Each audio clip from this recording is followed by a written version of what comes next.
C'est l'un des rendez-vous incontournables de la rentrée, l'Assemblée générale des Nations unies. Elle a fait son grand retour cette semaine à New York en présentiel. Après 1 an et demi de pandémie, une centaine de chefs d'État avaient fait le déplacement, dont évidemment Joe Biden. Le président américain a prononcé son premier discours de président à la tribune. Le monde est à un tournant, a-t-il prévenu. Après 8 mois de présidence, l'Amérique a engagé effectivement des changements dont certains suscitent toujours des critiques. Ashren Verdian.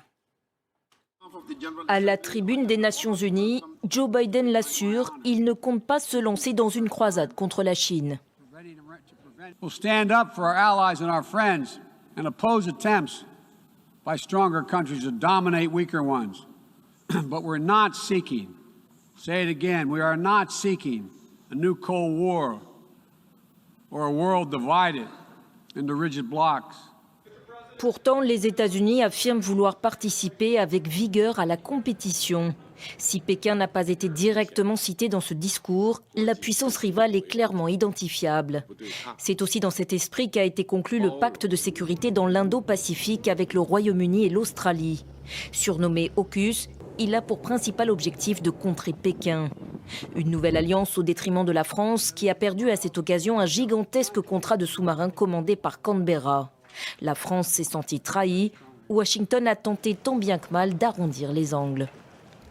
We're committed to working with our allies and partners, including in Europe, to ensure a free and open Indo-Pacific. France, in particular, is a vital partner on this and so many other issues.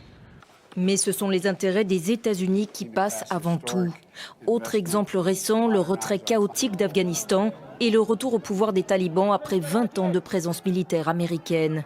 Joe Biden assume, les États-Unis n'ont plus pour objectif de sauver le monde. US military power must be our tool of last resort, not our first. It should not be used as an answer to every problem we see around the world.